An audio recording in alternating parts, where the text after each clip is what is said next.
अब क्रिश्चियनिटी में एक और बड़ी चीज़ आ जाती है, वो है लव। क्रिश्चियनिटी कहती है कि गॉड की जो क्रिएशन है, गॉड इज़ अवर फादर, इसलिए जो गॉड की संतान है एवरीबडी इज़ माई ब्रदर। अपने पड़ोसी को अपना भाई समझो। अब बहुत सारे लोगों ने तो इस फिक्रे से कहा कि ईसा मसीह ने यह कहा कि पड़ोसी को भाई समझो, जो पड़ोसी नहीं है उसको दुश्मन समझो। लेकिन उन्होंने पड़ोसी की परिभाषा दी कि पड़ोसी वो नहीं है जो फिज़िकल नेबर है आपका, पड़ोसी वो है जो सहायता सहानुभूति चाहता है, पड़ोसी वो है जिसको हेल्प की ज़रूरत है किसी की। तो पड़ोसी जो है उसको प्यार करो जा कर के, उसको कहो तुझे सहायता की ज़रूरत है, मैं तेरी सहायता करने के लिए आया हूँ। तो लव दाई नेबर का मतलब हो गया कि जो भी असहाय हैं, और इसी में से दूसरी उनकी एथिकल निकल आई, वो है सिंपैथी। सिंपैथी ईसाईयत का बहुत बड़ा, ये भी एक एथिकल लॉ है। टर्न दाई फीट, टर्न को क्या है, turn thy tyrant feet aside, don't crush let helpless barn. एक कीड़ा जा रहा है हेल्पलेस, उसको तेरे पैर के नीचे वो मर गया, तो इसलिए अपने पैर को रोक ले। और अंत में ये कहा कि क्यों, सारी कविता लिख करके अंत में कहा कि देखो मैं तुम्हें कहता हूँ, क्या कहता हूँ, जिसको तुम जीवन नहीं दे सकते उससे जीवन छीनने का भी कोई अधिकार नहीं है। अगर तुम किसी को जीवन दे सकते हो तो तुम छीनने का भी अधिकारी हो, अगर जीवन नहीं दे सकते तो तुम छीनने के भी अधिकारी नहीं हो। तो क्रिश्चियनिटी ने सिंपैथी को भी, हर दुखी के साथ सिंपैथी करो, जो भी दुखी हैं, जो भी पतित हैं उनके साथ सिंपैथी करो। इसलिए क्रिश्चियनिटी ने अपना बहुत सारा लॉ बदल दिया, इसको रिफॉर्मिस्ट थ्योरी ऑफ, पूरा एक खड़ा कर दिया सिद्धांत, रिफॉर्मिस्ट थ्योरी ऑफ पनिशमेंट। इन्होंने कहा कि जो जिसने पाप किया है उस पापी से घृणा मत करना, उस पाप से घृणा करना जिसके कारण से वो पापी पतित हो गया है, उसके साथ तो सिंपैथी रखो। हमें तुम्हारे साथ बहुत हमदर्दी है कि तुम इस पाप के शिकार बन गए, तुम्हारा हृदय दुर्बल था, कमज़ोर था, हमें बहुत हमदर्दी है तुम्हारे साथ, भगवान तुम्हें इस दुर्बलता से उभारे, ऊपर ले जाए। तो सिंपैथी को भी क्रिश्चियनिटी में बहुत बड़ा। अब इसके आधार पर क्रिश्चियनिटी लॉ में क्या बन गया, क्राइस्ट ने कहा कि लव दाई एनिमी, जो एनिमी है उसके ऊपर भी प्यार बखेर दो। वो जितना आपसे एनिमिटी करे उतना ही आप ज़्यादा प्यार करो उसको। तो your love should overcome that enmity. और आपने अगर एक आदमी को जीत लिया, एक का हृदय जीत लिया, तो एक राज को जीतने से भी बड़ा है वो। क्योंकि राज को तो आप धोखे से, तलवार से जीत सकते हो, लेकिन आदमी का हृदय जीतना बहुत मुश्किल है।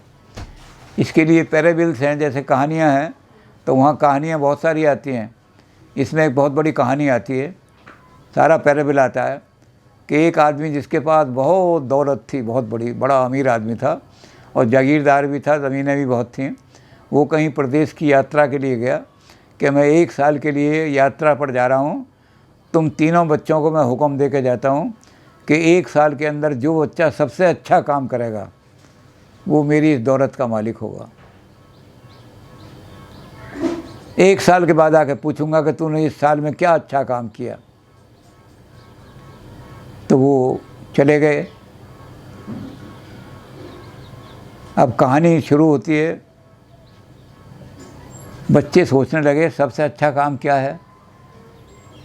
तो एक ने कहा जितनी पिता संपदा छोड़ गए हैं, इस संपदा को अगर दुगना नहीं तो ड्योढ़ा तो करी 2 साल के अंदर। तो उन्होंने बिजनेस करके हर तरह का छल कपट, धोखेबाजी, स्कैंडल करके और दौलत को बढ़ाना शुरू किया। पिता जितनी दौलत छोड़ गया है उससे ड्योढ़ी कर दूंगा, जब पिता आएगा बड़ा खुश हो जाएगा मुझे देख करके कि कितनी दौलत कमाई इसने। तो वो दौलत कमाने में लगा रहा। दूसरा आदमी था, उसने कहा कि मैं एक बहुत छोटी जगह पे लगा हुआ हूँ, मैं कोई ऐसा काम करूँगा कि यहाँ मुझे शासन मिल जाए, राज मिल जाए, प्राइम मिनिस्टर बन जाऊँ, मैं कुछ करूँ, मैं ऊंचे पद पर प्राप्त करने के लिए बहुत कोशिश करूंगा। तो शोहरत प्राप्त करने के लिए उन्होंने बहुत काम करने शुरू किए। मेरी कीर्ति इतनी हो जाएगी, पिता खुश हो जाएंगे। कहीं बाहर ही लोगों को जब कीर्ति अखबार में मेरी पढ़ेंगे तो वहाँ बड़े खुश होकर जाएंगे। वही तीसरा जो था, ये सोचता रहा कि ये काम तो कोई भी कर सकता है दौलत को बढ़ाने का, चोर डाकू भी कर सकते हैं, ये कोई बड़ा काम नहीं है। पदवी प्राप्त करने के लिए भी आदमी इलेक्शन जीत सकते हैं छल कपट से, तो मैं क्या काम करूं बड़ा। तो वो सोचने के लिए भटकता रहा, इधर उधर भटकते भटकते क्या हुआ कि वो एक साधु के संत के पास चला गया। उस संत के पास उसने जाकर के कहा कि मैं आपके पास इसलिए आया हूँ। उसने 3 सवाल किए कि एक तो ये सवाल बताओ कि अच्छा काम करने के लिए प्रॉपर समय कौन सा है। एक उसने कहा कि जो मैंने सबसे अच्छा काम करना है उसमें सबसे सहायक आदमी कौन सा है, और एक आदमी जो मैं सबसे अच्छा काम कर रहा हूँ वो अच्छा काम कौन सा है। तो उन्होंने कहा कि अभी तो मैं खेत में काम कर रहा हूँ फावड़ा लेकर के, अभी आप बैठ जाओ, जब आप बैठ जाओगे उसके बाद मैं आपको बताऊँगा कि आपके तीनों सवालों का जवाब दूँगा। तो ये तो गया ही इसलिए कहता है जल्दी पता लग जाए तो पिता के काम को पूरा करूँ। तो जब वो फावड़ा खाद करके आए पसीनों में सूखे, तो उन्होंने कहा कि अब बताओ। उसने कहा कि सबसे पहले ये बताओ कि प्रॉपर टाइम अच्छा काम करने का कौन सा है। उसने कहा एवरी टाइम, किसी का भला करना हो, किसी का उपकार करना हो तो हर टाइम अच्छा टाइम है। तो उन्होंने कहा you have lost that time, वो समय तुमने अपने हाथ से निकाल दिया। जब मैं फावड़े से ज़मीन खोद रहा था और मुझे पसीना आ रहा था तो आकर के मेरे हाथ से फावड़ा ले लेते और मेरे हाथ से, तो you have lost the proper time. तो प्रॉपर टाइम वही है जब किसी की सहायता कर दें हम। उन्होंने कहा अच्छे काम के लिए कौन सा समय, मुहूर्त बताओ। तो उसने कहा वही मुहूर्त सबसे शुभ है जिसमें आपके हाथ से किसी की सहायता हो जाए। आपने सहायता नहीं की इसलिए आपका समय चला गया। तो बड़ा उसने कहा दूसरा बात बताओ। उसने कहा कि आप मेरे पास आए हो और आप मेरे पास आकर के बैठे हो, तो जो आदमी आपके दुख में सहायता देने के लिए, सहारा देने के लिए खड़ा हो, वही दुनिया में रिलायबल आदमी है। जो सुख में सहायता देने के लिए खड़ा हो कभी भी धोखा जा सकता है। इसको भी एक उर्दू शायर ने कहा है। उर्दू शायर ने कहा है कि तजुर्बा कहता है हरगिज़ मोतर भी होते नहीं, कभी विश्वास मत करो इन पे 3 आदमियों पे। कौन सा? अमीरी का साथी, सफ़र का दोस्त, रेल में दोस्त बन गया, और यारे मैं कहता जहाँ एक इकट्ठे होकर के सब शराब पीते हैं वहाँ अगर कोई दोस्त बन गया आपका तो वो रिलायबल नहीं हो सकता। विश्वास मत करो उस पर। रेल में जो आपका मित्र बना है, पता नहीं बाद में अब कैसा आदमी हो मित्र बन गया, तो उस पर विश्वास मत करो। और जो सुख के साथी हैं, जो सुख के दिनों में जब आपका पर्स भरा हुआ है उस समय जो मित्र बना है उस पर भी भरोसा मत करो। ये आपका, इसलिए जो आदमी आपके दुख में सहायता करे आपकी, तो कहते हैं इसलिए अब आप देख लो। तो उसने कहा कि आपने, कहते I am the proper man, इसका मतलब मैं ही प्रॉपर मैन हूँ आपके लिए। अब उसने कहा प्रॉपर काम क्या हो सकता है बताइए जिससे मैं पिता का श्रेय प्राप्त करूं। उसने कहा ये भी मैं बताऊंगा, अब तो तुम यहीं रुको और मैं तुम्हें बताऊंगा। उसको वहीं रोक लिया। एक आदमी जो उसका दुश्मन था उसे ये पता लग गया कि आज वो सुनसान जंगल में एक आश्रम में गया हुआ है, उस आश्रम में जाकर के आज मैं उसका मर्डर करूंगा, कोई उसका सहायता करने वाला नहीं है। और इतने बड़े अमीर का, जागीरदार का, नवाब का बेटा है वो, उसकी जागीर सारी ले लूँगा मैं। तो वो कत्ल करने के लिए उसको जा रहा था। तो जब ये खेत में से जा रहा था निकलता हुआ, तो जंगल, रात का रास्ता था, तो इस पर जंगली जानवरों ने आक्रमण कर दिया। रीछ ने आक्रमण कर दिया। रीछ जो है आदमी के शरीर को नोच लेता है, और ये एकदम रीछ को दे करके भागने की कोशिश की। रीछ पीछे भागा, ये खून से लथपथ है, सारे मुंह पे जहाँ जहाँ पंजे लगे उसमें खून आ रहा है। तो भागते भागते वो उसी आश्रम में चला गया। और जैसे ही उस आश्रम में पहुँचा तो उसने, साधु ने कहा कि देखो ये आदमी दुखिया है, इसको ले जाओ और जहाँ इसके खून निकल रहा है इसकी पट्टियाँ बांधो और ये मरहम लगाओ, ये ठीक हो जाएगा। मेरे पास जंगली जानवरों के सताए हुए बहुत लोग आते हैं, मैंने ये मरहम इसलिए बना के रखा हुआ है। ये रास्ता ऐसा है कि अगर कोई शाम के बाद मेरे आश्रम में आता है तो कई बार जंगली जानवर हमला कर देते हैं। तो दवाई बड़ी अच्छी है, ये 2 दिन में इसका। तो वो उसको ले गया, वो जा कर के वहाँ लिटा दिया उसने, और उसके बाद लैंप जलाया। जैसे ही लैंप जलाया तो उसने कहा ये तो मेरा जानी दुश्मन है, ये यहाँ कहाँ से आ गया। ये तो वो है जो जिससे हमारी बहुत बड़ी दुश्मनी चली आ रही है। हम इसको मारना चाहते थे, ये हमें मारने के लिए आ गया। लेकिन इस समय ये ऐसी हालत में है, इस समय मैं नहीं मारूंगा तलवार लेकर के। तो उसने कहा कि लेकिन फिर ये काम करूं कि कहीं ये उठ कर के ना भाग जाए मुझे देख के। तो अपने मुँह पर पर्दा डाल लिया और पर्दा डाल करके 2 दिन उसकी सेवा करता रहा। 2 दिन के बाद क्या हुआ कि वो आदमी जो था उसे होश आ गया, ठीक हो गया। और जब उसे होश आ गया तो वो उठने लगा, महाराज से कहने लगा, महाराज आपने मेरी बड़ी सेवा की। उन्होंने कहा मैंने कोई सेवा नहीं की भैया, मैं तो तेरे पास आया भी नहीं, सेवा करने वाला तो ये है। उसने कहा इस पर मुँह पर पर्दा क्यों डाला हुआ है?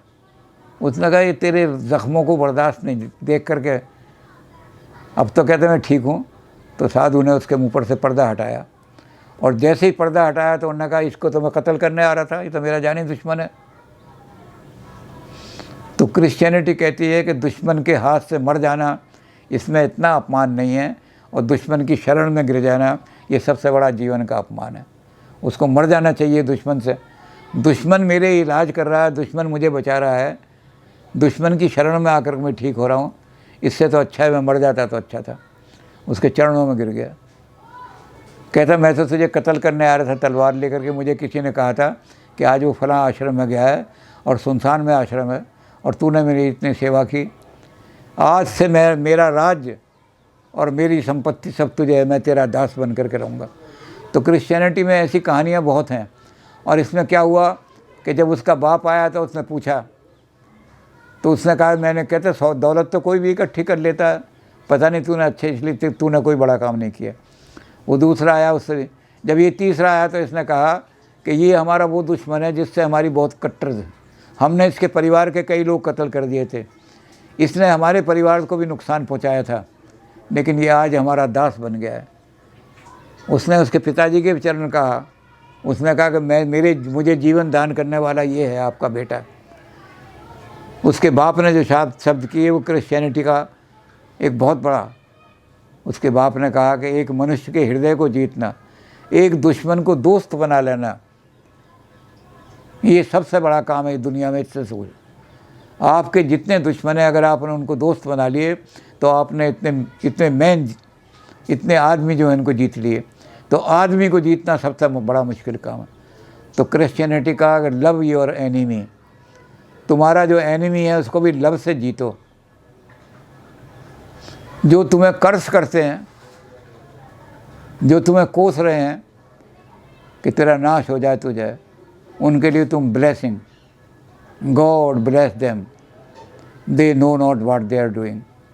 हे भगवान इनकी बुद्धि ठीक करना, ये हमसे जलते हैं, नेश कर रहे हैं। हमारे घर में एक भैंस आ गई तो ये वहाँ नफ़रत के मारे दुनिया को कह रहे हैं पता नहीं भैंस चुरा के लाए हैं, पता नहीं क्या करके लाए हैं, चलो पुलिस में रिपोर्ट कर दो इनके खिलाफ़। तो जो तुमसे हेट कर रहे हैं और जो तुम्हें घृणा कर, तुम्हें कोस रहे हैं, तुम उसको कहना भगवान इसकी बुद्धि भ्रष्ट हो गई है, ठीक कर दे। तो ब्लेस तुम उन पर करोगे तो blessing will descend on you, भगवान की ब्लेसिंग तुम्हारे ऊपर अवतरित होगी। तो क्रिश्चियनिटी ने इस चीज़ को भी बड़ा ज़बरदस्त माना है कि जो कोर्स करने वाले लोग हैं उनको भी ब्लेस करो।